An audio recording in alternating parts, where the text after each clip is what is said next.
तीन शिरी सहा हात तया माझा दंडवत. श्री स्वामी समर्थ.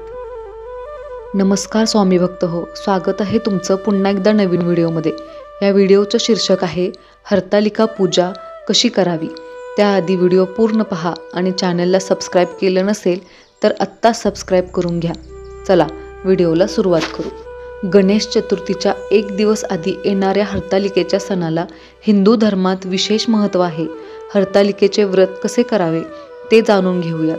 तसेच हरतालिका पूजा साहित्य, मुहूर्त, विधी जाणून घेऊयात. हरतालिका हे हिंदू भगिनींचे अत्यंत आवडते व्रत आहे. या व्रताची देवता शिव आणि पार्वती आहेत. हिमालयाची कन्या म्हणून जन्म घेतल्यावर पार्वतीने शिवशंकर हेच पती म्हणून मिळावेत यास्तव उग्र तप केले.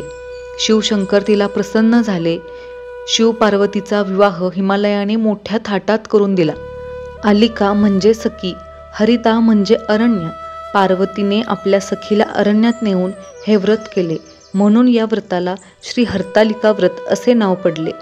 सर्व व्रतांत श्री हरतालिका व्रत हे श्रेष्ठ असल्याचे शिवशंकराने पार्वतीला सांगितले, अशी पौराणिक कथा आहे.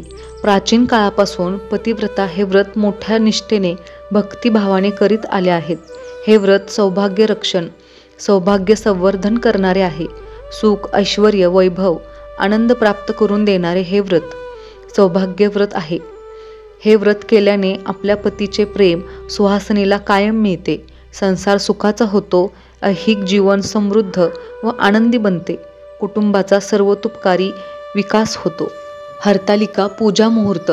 हरतालिकेच्या पूजेचा शुभ मुहूर्त 26 ऑगस्ट 2025ला 5:56 ते 8:31 आहे. हरतालिकेची तृतीयेची तिथी 25 ऑगस्ट 2025ला दुपारी 12:34 सुरू होणार आहे. तर 26 ऑगस्टला दुपारी 1:54 तृतीया संपेल. हरतालिका पूजा साहित्य.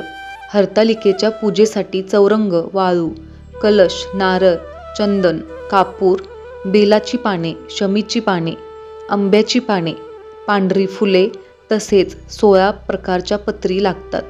या व्यतिरिक्त पूजेसाठी फुलं, पंचामृत, रांगोळी, तांदूळ, ताम्हण, पळी, पंचपात्र, आसन, निरांजन, शंख, घंटा, समई, हळद कुंकू, अष्टगंध, गुलाल, बुक्का, अक्षदा, अगरबत्ती, कापूर, तुपाच्या व तेलाच्या वाती, अत्तराचा फाया, विड्यांची पाने, सुपाऱ्या, बदाम, खारका, फळे, खडीसाखर, गुळ खोबरे, पंचामृत, कापसाचे वस्त्र, कोरे वस्त्र आणि सौभाग्याच्या वस्तू, बांगड्या, काजळ इत्यादी. हरतालिकेची पूजा कशी करावी. चौरंगावर लाल कापड टाकून वाळूपासून शिवलिंग बनवून घ्या. पार्वती, गणपती आणि शंकराची प्रतिमा तिथे ठेवा. बाजारात हरतालिकेच्या पूजनासाठीच्या मूर्ती मिळतात, त्याचीही तुम्ही पूजा करू शकता. चौरंगाच्या बाजूला समई लावून घ्यावी. चौरंगावर उजव्या हाताला तांदळापासून अष्टकमल तयार करून त्यावर कलश ठेवा. कलशावर स्वस्तिक काढा आणि त्यात पाणी भरा.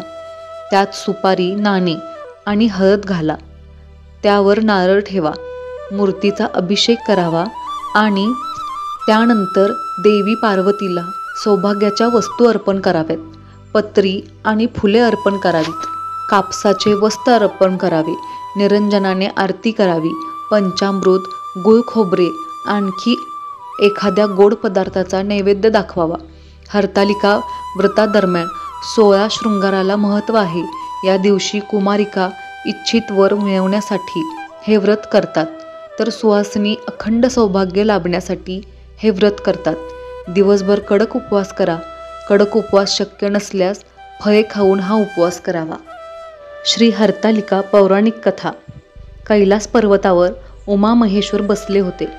तेव्हा पार्वतीने विचारले, हे महेश्वरा, मी असे कोणते व्रत केले की ज्यामुळे आपण मला पती म्हणून मिळालात. हे ऐकून महेश्वर म्हणाले, हे प्रिये, जे व्रत अत्यंत गुप्त असून केवळ माझे सर्वस्व आहे, असे एक उत्तम श्रेष्ठ व्रत मी तुला सांगतो, ते ऐक. ज्या व्रताने तुला माझे अर्धासन मिळाले ते परम मंगल व्रत सर्व पुराणांचे व वेदांचे रहस्य आहे. सर्व व्रतात श्रेष्ठ आहे. भाद्रपद शुद्ध तृतीयेच्या दिवशी हे व्रत केले असता सर्व मनोरथे पूर्ण होतात. तू हे व्रत पूर्वी हिमालयावर केले आहेस. यावर शिवशंकर म्हणाले, या पृथ्वीवर हिमाचल या सुंदर आनंददायक पर्वतावर तू मोठे उत्कृष्ट तप केलेस. तुझे ते उग्र तप पाहून तुझे वडील हिमवान चिंताग्रस्त बनले.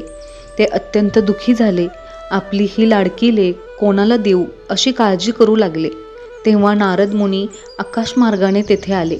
हिमवानाने मोठ्या आनंदाने नारद मुनींचा आदर सत्कार केला. हे मुनिश्रेष्ठ, माझे भाग्य उदयाला आले असावे म्हणून आपले येथे येणे झाले असावे असे मला वाटते. आपण कोणता हेतू मनात धरून आला आहात ते सांगा, हिमवानाने विचारले. हे गिरिराजा, भगवान श्री विष्णूने मला आपल्याकडे पाठवले आहे. स्त्रियात रत्नभूत अशी तुझी कन्या योग्य पुरुषाला देणे आवश्यक आहे. वासुदेवासारखा दुसरा वर कुणीच नाही, म्हणून तू आपली कन्या वासुदेवाला द्यावीस असे मला वाटते. हिमवान नारदाचे ते बोलणे ऐकून म्हणाले, वासुदेव स्वतः माझी कन्या मागतो आणि आपणही तसे करावे म्हणता तर मला असे करायलाच हवे. नंतर नारद मुनी श्री विष्णूकडे गेले. म्हणाले, भगवान, मी तुझा विवाह निश्चित करून आलो. हिमवानानेही मोठ्या आनंदाने तुला सांगितले की तुला श्री विष्णूला देण्याचे मी निश्चित केले आहे. तेव्हा तू अत्यंत दुःखी बनलीस. तशीच आपल्या सखीच्या घरी गेलीस. तुला पाहून सखीने विचारले, तू अशी कष्टी का? काय झाले? यावर तू म्हणालीस, महादेवाला पती करावे असा माझा निश्चय आहे, पण माझ्या पित्याने दुसरेच ठरवले आहे. आता मी काय करू? यावर तुझी सखी म्हणाली, तुझ्या पित्याला माहीत नसलेल्या अशा प्रदेशात आपण जाऊया. त्याप्रमाणे तुम्ही दोघींनी विचार केलात. त्या सखीने तुला मोठ्या अरण्यात नेले. इकडे तुझा पिता तुझा सर्वत्र शोध करू लागला. तो मनात म्हणू लागला, माझी मुलगी विष्णूला देण्याचे मी नारद मुनींजवळ कबूल केले होते. आता त्यांना मी काय सांगू? तो तुला शोधण्याकरता एका अरण्यातून दुसऱ्या अरण्यात फिरू लागला. एका घोर अरण्यात रम्य नदीकाठी असलेल्या मोठ्या गुहेत तू तुझ्या सखीसह प्रवेश केलास. अन्न पाणी सर्व वर्ज केलेस. भाद्रपद मासातील शुक्ल तृतीयेच्या दिवशी हस्त नक्षत्रावर तू तुझ्या सखीसह वाळूचे लिंग स्थापन माझे मनोभावे पूजन केलेस. तू माझे स्तुतिगीत गायलेस, जागरण केलेस. तुझ्या या व्रताच्या प्रभावाने माझे आसन हलले. तू जिथे तुझ्या सखीसह व्रत करत बसली होतीस तिथे मी आलो आणि म्हणालो, हे देवी, मी तुझ्यावर प्रसन्न झालो आहे. तुला हवा असलेला कोणताही वर तू माझ्याकडे माग. तेव्हा तू म्हणालीस की, हे देवा महेश्वरा, तू जर माझ्यावर प्रसन्न झाला आहेस तर तू माझा पती हो. तुझे हे उद्गार ऐकून हे फार चांगले आहे असे म्हणून मी कैलास पर्वतावर आलो. नंतर तू प्रातकाळ होताच उत्तर पूजा करून तुझ्या सखीसहित आरंभलेल्या व्रताचे पारणे तिथेच केलेस. हिमवान तुझा शोध करीत त्या घनघोर अरण्यात आला. त्याने तुला सखीसह पाहिले. तो तुझ्याजवळ आला व म्हणाला, या अरण्यात तू का येऊन राहिलीस? आधी घरी चल. हिमवानाचा हा प्रश्न ऐकून तू म्हणालीस, पिताश्री, तुम्ही माझा विवाह शंकराशी कराल असे मला वाटले होते, परंतु तुम्ही पूर्वी केलेला विचार बदललात, म्हणून मी या मनात आले. तुम्ही जर मला शिवशंकराला अर्पण करणार असाल तरच मी घरी येईन, नाहीतर इथेच राहीन. मी तसा निश्चय केला आहे. तुझ्या म्हणण्याप्रमाणे मी सर्व करीन असे आश्वासन देऊन हिमवानाने सखीसहित तुला घरी नेले. पुढे तुझ्या पित्याने यथाविधी विवाह करून तुला मला अर्पण केले. देवी, तू जे व्रत आचरलेस त्याच्या प्रभावाने तुला सौभाग्य मिळाले. हे देवी, हे सर्वोत्तम व्रत मी अद्याप कोणालाच सांगितले नाही. आली म्हणजे सखी, तिने तुझे हरण करून तुला दूर अरण्यात नेले, म्हणून या व्रताला हरतालिका असे नाव पडले. शिवशंकरांचे हे उद्गार ऐकून पार्वती म्हणाली, प्रभू, या व्रताचा पूजाविधी मला कृपा करून सांगा. या व्रतापासून काय फळ मिळते आणि हे व्रत कोणी करावे तेही सांगा. पार्वतीचा हा प्रश्न ऐकून शिवशंकर म्हणाले, हे देवी, हरतालिका व्रत हे सौभाग्यदायक आहे. ज्या स्त्रियांना सौभाग्य हवे असेल त्यांनी हे व्रत करावे. केळीच्या खांबांनी तोरण लावून मखर करावे, मग छत लावावे. ते निरनिराळ्या रंगाच्या उत्तम पट्टवस्त्रांनी सुशोभित करावे. नंतर ते मखर चंदनाने सुगंधित करावे.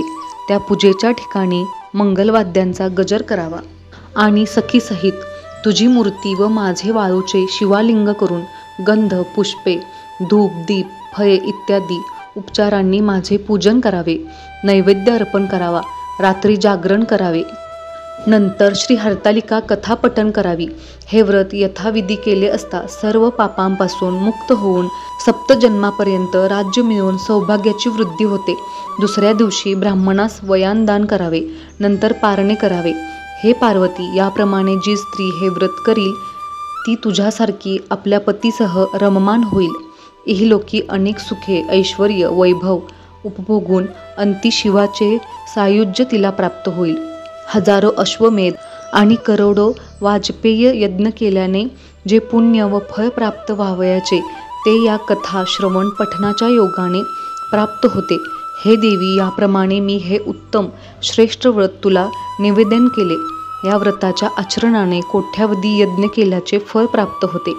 इति भविष्योत्तर पुराणे हरगौरी संवादे हरितालिका व्रतकथा समाप्त. श्री स्वामी समर्थ. व्हिडिओ आवडल्यास लाईक, शेअर, सबस्क्राईब करा. कमेंट करायला विसरू नका. धन्यवाद.